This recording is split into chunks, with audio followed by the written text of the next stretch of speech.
lain oleh kasih. Terima kasih. Matius 21 ayat 13a. Ada tertulis, rumahku akan disebut rumah doa. Amin. Matius 21 ayat 13a. Ada tertulis, rumahku akan disebut rumah doa. Amin. Galatia 5 ayat 13. Layanilah seorang akan yang lain oleh kasih. Amin. Terima kasih.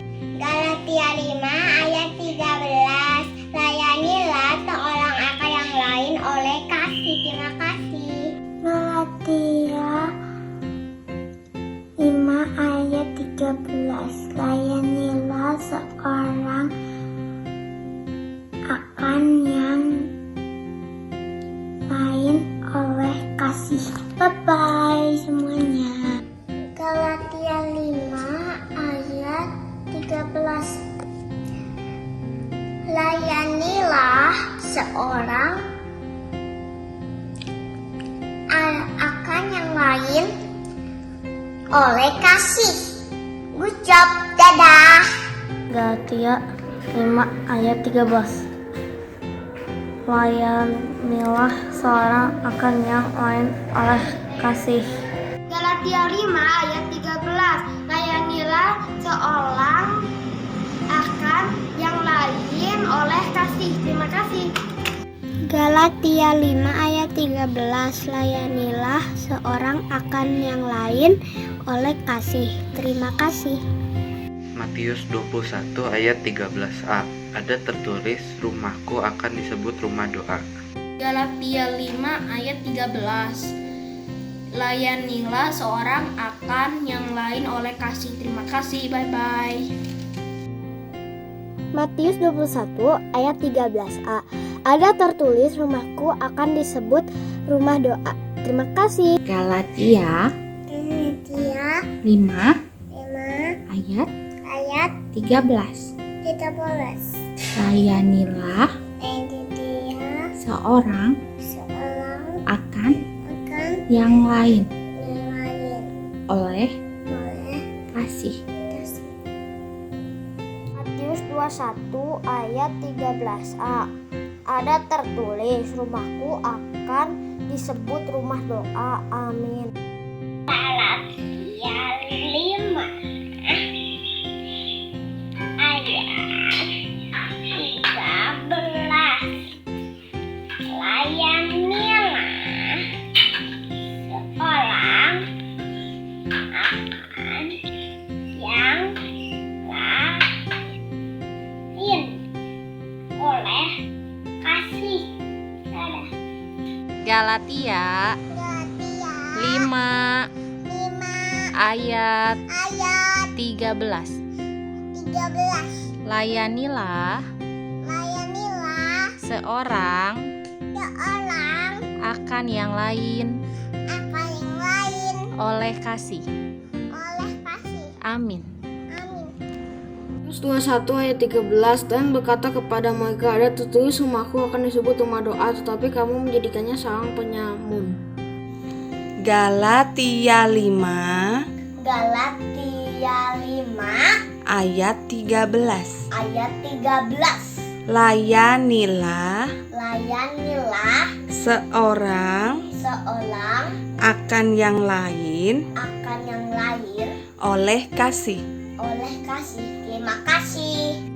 Galatia 5 ayat 13. Layanilah seorang akan yang lain oleh kasih. Terima kasih. Amin.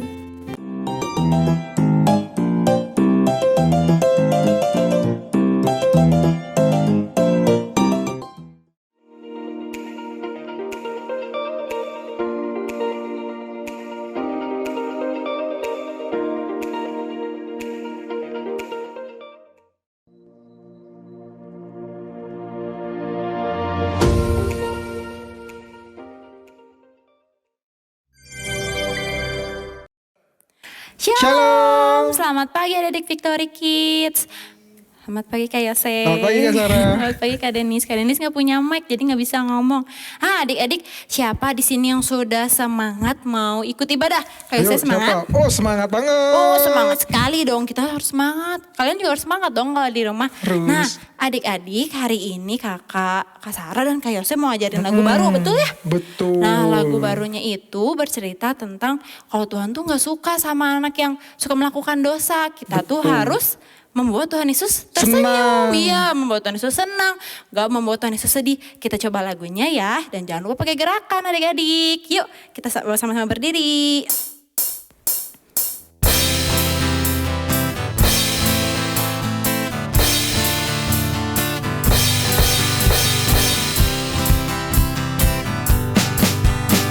Jagalah hatimu terhadap dosa. Takutlah akan Tuhan senantiasa. Jagalah hatimu terhadap dosa. Takutlah akan Tuhan senantiasa. Masa depan sungguh ada dan harapanmu takkan hilang. Dia pegang tanganmu agar terus maju, maju, maju. Masa depan sungguh ada dan harapanmu takkan hilang. Biar hidupmu buat Yesus tersenyum. Sekali lagi ya. Jagalah hatimu terhadap dosa. Takutlah akan Tuhan senantiasa. Jagalah hatimu terhadap dosa. Takutlah akan Tuhan senantiasa. Masa depan sungguh ada dan harapanmu takkan hilang. Dia pegang tanganmu agar terus maju, maju, maju. Masa depan sungguh ada dan harapanmu takkan hilang. Biar hidupmu buat Yesus tersenyum. Biar hidupmu buat Yesus tersenyum.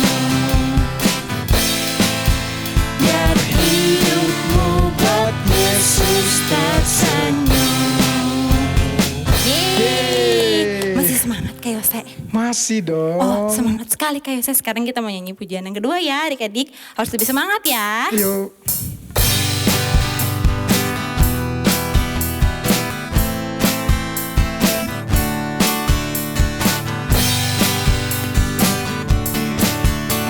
Tuhan Allah di tengah kita besar, besar. Dia senangkan dan girangkan dengan sukacita. Dia mengasihi dan bersuka karena kita. Tuhan Allah di tengah kita besar, besar, besar.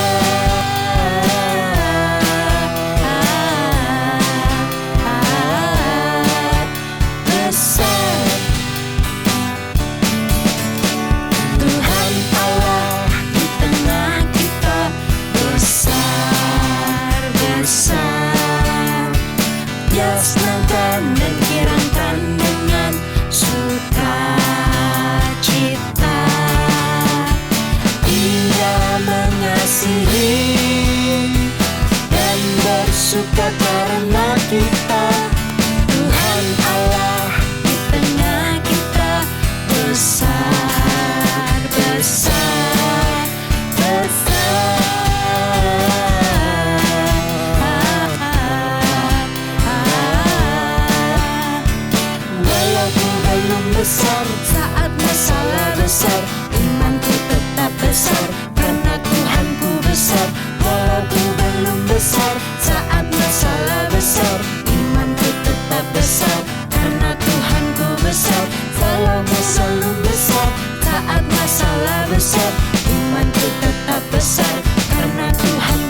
besar, walaupun belum besar. Saat masalah besar, imanku tetap besar, karena Tuhanku besar.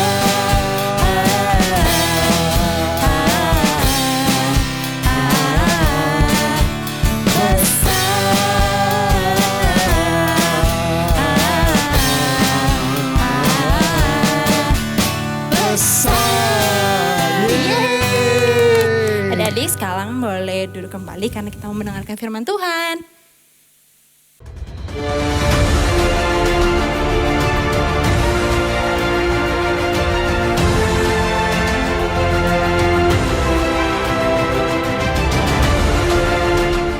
Ya, selamat pagi anak-anak sekalian. Selamat kita kembali bertemu untuk kita mendengarkan firman Tuhan. Ya, sebelumnya kita akan berdoa, kita akan duduk kepala, kita sama-sama berdoa ya. Tuhan Yesus, kembali kami datang kepadamu pada pagi hari ini. Terima kasih atas pemeliharaan sepanjang malam hingga pagi hari ini. Memberikan kami tidur yang cukup dan istirahat yang cukup Tuhan.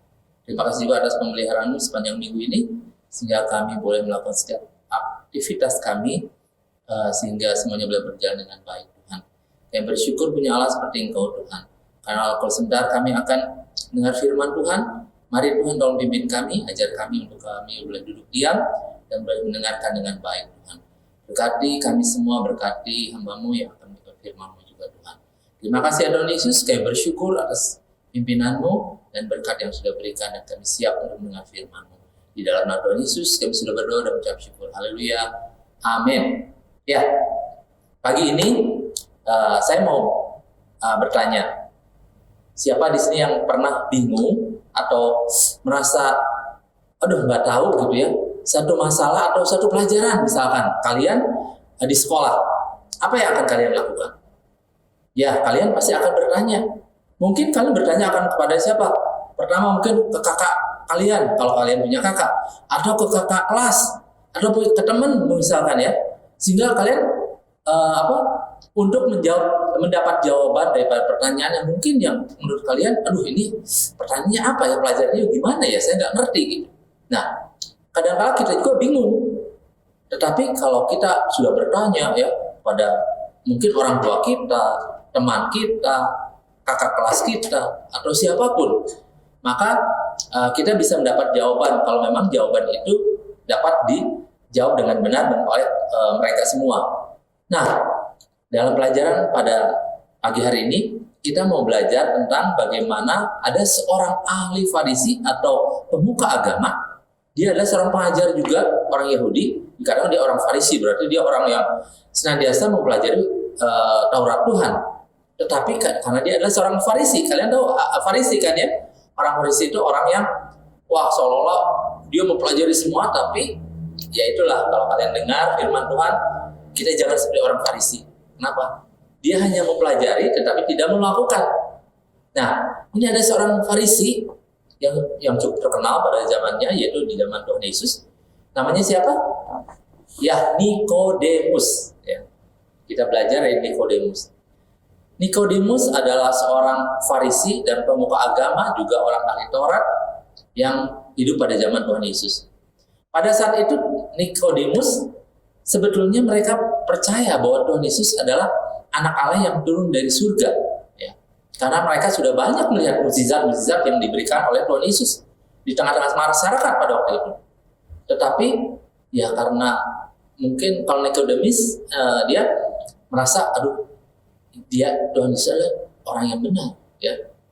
Hingga pada suatu saat kan dia mungkin takut ataupun yang malu atau gimana, dia ingin datang kepada Tuhan Yesus.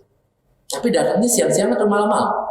Kalau di Alkitab dikatakan ya, kalau kalian baca dalam Yohanes 3 ayat 1 sampai 21, kalian di sana bisa membaca ya bahwa Nikodemus datang kepada Tuhan Yesus pada malam hari. Kenapa coba? Karena dia takut atau malu. Karena apa? Pada saat itu orang-orang Farisi, orang ahli Taurat dan para imam ingin sekali membunuh Tuhan Yesus, ingin menyalahkan Tuhan Yesus. Jadi mereka iri akan apa yang Tuhan Yesus perbuat. Tetapi Nikodemus ya, dia ingin lebih mengenal Tuhan Yesus. Maka pada malam hari dia datang pada Tuhan Yesus. Terus dia berkata gimana kalau kita baca dalam Yohanes 3 ini, dia katakan, Tuhan, kami tahu bahwa Engkau adalah guru yang baik. Kau datang dari surga, karena tidak mungkin orang yang tidak punya kuasa di surga dia dapat mengadakan tanda-tanda mukjizat. Apakah engkau seorang guru, ya, dikatakan, tetapi Tuhan Yesus tidak menjawab apa yang pernyataannya pada Nikodemus. Ya, Tuhan Yesus hanya mengatakan, barang siapa ingin melihat kerajaan Allah, dia harus dilahirkan kembali. Ya. Kalau kita lihat dalam Yohanes 3 itu, bahwa kata Tuhan Yesus, orang yang ingin melihat kerajaan Allah itu harus dilahirkan kembali. Nah, Nikodemus pada saat itu dia merasa bingung, dilahirkan kembali. Apakah mungkin saya yang sudah tua ini bisa masuk ke dalam rahim ibunya dan dilahirkan lagi? Nah, di sini Nikodemus tidak mengerti apa perkataan Tuhan Yesus. Tapi Tuhan Yesus, karena Tuhan Yesus mengasihi Nikodemus, mengasihi kita semua, maka Tuhan ingin kita mengerti semua, ingin Nikodemus juga mengerti apa itu lahir kembali itu. Dan kata Tuhan Yesus, jika seseorang tidak dilahirkan dari air dan roh, maka ia tidak dapat masuk dalam kerajaan surga. Artinya apa? Tuhan Nikodemus juga masih bingung, ya. Tuhan akhirnya dia menjawab bahwa orang harus dilahirkan itu karena apa yang dilahirkan dari roh itu akan lahir roh. Dan apa yang dikandung oleh daging, yaitu dilahirkan oleh daging, maka itu daging. Sehingga katakan bahwa orang itu harus istilahnya dilahirkan kembali, yaitu harus bertobat dengan kata lain. Ya. Jadi lahir kembali itu bertobat yang Tuhan ingin katakan kepada Nikodemus pada waktu itu. Akhirnya Tuhan Yesus terus membimbing Nikodemus, ya, mengatakan bahwa Tuhan Yesus ditinggikan, anak manusia ditinggikan itu akan ditinggikan, yaitu akan disalib, ya, kalau dikatakan kalau dalam Alkitab kita baca terus bahwa Tuhan Yesus akan disalib dan ditinggikan dan untuk menebus dosa umat manusia. Seperti dalam kejadian perjanjian lama dikatakan bahwa pada waktu bangsa Israel kena sama Tuhan dihukum dengan mendatangkan ular sehingga banyak orang Israel yang mati di pagut ular, ya, digigit ular. Maka untuk menyelamatkan bangsa Israel, maka Tuhan mengatakan kepada Musa pada waktu itu, dia harus meninggikan ular tembaga. Barang siapa orang yang melihat ular tembaga itu, dia akan selamat. Nah, Tuhan Yesus menyatakan dirinya bahwa dia juga akan ditinggikan, anak manusia akan ditinggikan, yaitu Tuhan Yesus akan ditinggikan. Di mana? Di kayu salib. Ya, di mana Tuhan Yesus mati di kayu salib, ya, dan dikuburkan, tetapi pada hari yang ketiga dia bangkit, ya. Dan setelah bangkit bukan hanya bangkit saja, dia menyatakan dirinya dan akhirnya dia naik ke surga, duduk di sebelah kanan Allah Bapa untuk apa? Menyediakan tempat bagi kita semua. Itu Injil Tuhan yang diberitakan Tuhan Yesus kepada Nikodemus, ya. Walaupun waktu itu Nikodemus sebelumnya kan belum mengerti apa itu lahir kembali, ya, yaitu pertobatan. Jadi kita harus bertobat, ya. Tuhan Yesus mengatakan bahwa kita harus bertobat, yaitu melakukan kehendak Allah. Ya. Sehingga pada waktu itu Tuhan Yesus menyatakan bahwa dirinya adalah anak manusia yang akan ditinggikan, yaitu anak manusia yang akan ditinggikan, maksudnya akan digantung di kayu salib. Sehingga pada waktu itu Tuhan Yesus akan mati, ya, dan dikuburkan dan bangkit pada hari yang ketiga. Dan naik ke surga, duduk sebelah kanan Allah. Ya. Di situ kita melihat bagaimana Nikodemus akhirnya dia mengerti siapa Tuhan Yesus. Nah, saya mau bertanya, apakah kalian tahu siapa Tuhan Yesus itu? Apakah kalian sudah menerima? Apakah kalian sudah bertobat? Seperti Nikodemus, dia menerima Tuhan Yesus. Ya. Nah, kalau kalian yang belum menerima secara pribadi, saya minta kalian coba buka hati kalian terima Tuhan Yesus secara pribadi, maka Tuhan akan memberkati kalian dalam kehidupan kalian. Tuhan akan menyertai kalian kemanapun kalian pergi. Ya. Di sini Tuhan menyatakan kuasanya bahwa Nikodemus mendapatkan hidup yang baru. Bagaimana dengan kita? Kita mau hidup baru seperti Nikodemus? Kalau kalian baca seterusnya dalam Alkitab, bagaimana setelah Tuhan Yesus disalib, mati, dan mau dikuburkan, itu yang pertama-tama istilahnya yang melakukan upacara penguburan Nikodemus dan Yusuf dari Arimatea pada waktu itu. Dan dia merempah-rempahi bersama Yusuf Arimatea, merempah-rempahi tubuh Yesus dan menguburkannya. Dan di sini kita melihat suatu perubahan yang besar dalam kehidupan Nikodemus setelah dia bertemu dengan Tuhan Yesus. Nah, bagaimana dengan kita? Apakah setelah kita percaya Tuhan Yesus, hidup kita berubah seperti Nikodemus? Dia mau melakukan semua kehendak Tuhan? Jangan sampai kita hanya bicara di mulut, tetapi lain di hati. Ya. Apa yang kita lakukan tidak mencerminkan apa yang ada di dalam hidup kita, yaitu Tuhan Yesus. Kalau kita percaya Tuhan Yesus dan kita menerima Tuhan Yesus sebagai Tuhan dan Juru Selamat kita, maka hidup kita akan diperbaharui oleh Tuhan Yesus. Ya. Mungkin yang tadinya kalian suka berbohong, suka melawan orang tua, ya, tapi setelah kalian menerima Tuhan Yesus, kalian berubah. Ya. Seperti Nikodemus yang tadinya dia tidak percaya Tuhan Yesus, ada setelah Tuhan Yesus berbicara, Tuhan Yesus memberikan bimbingan, Tuhan Yesus memberikan sesuatu yang baik dalam kehidupannya, sehingga Nikodemus boleh menjadi percaya pada Tuhan Yesus. Ya, karena itu saya tekankan sekali lagi, mari kita sebagai anak-anak Tuhan yang sudah percaya Tuhan Yesus, mari kita lakukan apa yang firman Tuhan inginkan dalam kehidupan kita. Kalau kalian sebagai pelajar, lakukan. Kalian tugas kalian sebagai pelajar yang baik, belajar dengan baik, walaupun sekarang mungkin masih online, ada tatap muka sekali-sekali, tetapi kalian terus belajar. Biarlah apa yang kita lakukan itu mencerminkan buat kita anak-anak Tuhan. Ya, biarlah firman Tuhan tidak dipanjangkan. Kita akan baca ayat hafalan kita dalam 2 Korintus 5 ayat 17. 2 Korintus 5 ayat 17.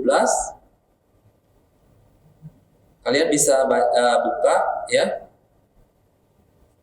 2 Korintus 5 ayat 17 yang berbunyi, jadi siapa yang ada di dalam Kristus, ia ada ciptaan baru. Yang lama sudah berlalu, tetapi sesuatu yang baru sudah datang. Ya. 2 Korintus 5 ayat 17. Jadi ayat awal kita, ayat mas kita itu. Jadi kalau kita sudah menerima Tuhan Yesus, Tuhan mengubahkan hidup kita. Tuhan mengubahkan hidup yang lama jadi hidup yang baru. Itulah Tuhan kita. Kita bersyukur punya Allah seperti Dia, Tuhan seperti Dia. Karena Dia tidak pernah meninggalkan kita. Walaupun kita dalam hal yang terburuk apapun, Tuhan pasti beserta dengan kita. Firman Tuhan tidak dipanjangkan, biarlah segala sesuatu boleh menjadi berkat bagi kalian semua. Amin. Ya, sebelum kita akan berdoa ya untuk firman Tuhan. Kita berdoa. Tuhan Yesus, kami kembali datang kepadamu pada pagi hari ini. Terima kasih atas pengajaran atas firman-Mu yang sudah berikan. Kami bersyukur punya Allah seperti Engkau. Kami bersyukur atas pemeliharaan-Mu. Kami bersyukur atas pengorbanan-Mu, sehingga kami boleh mengerti akan kasih-Mu dalam kehidupan kami. Dimana Kau juga sudah mengubah Nikodemus dalam kehidupannya. Kami juga ingin seperti Nikodemus yang berubah dalam kehidupan kami menjadi hidup yang baru. Karena itu pimpin kami dan kehidupan kami Tuhan sepanjang minggu ini Tuhan. Kau pimpin kami dalam sekolah kami, belajar kami, dan setiap aktivitas kami. Bila Kau sediakan menyertai kami senantiasa. Kembali kami ke depan, kami bersekutu bersama untuk mendengarkan firman Tuhan. Terima kasih ya Tuhan Yesus. Kami bersyukur pada pagi hari ini. Berkat, Yesus kami sudah berdoa dan mengucap syukur. Marilah kita menerima berkat dari Allah Bapa, kasih karunia dari Tuhan Yesus Kristus, dan persekutuan dari Roh Kudus akan menyertai kita mulai hari ini sampai hari Maranatha Tuhan Yesus datang kedua kali menjemput kita. Amin.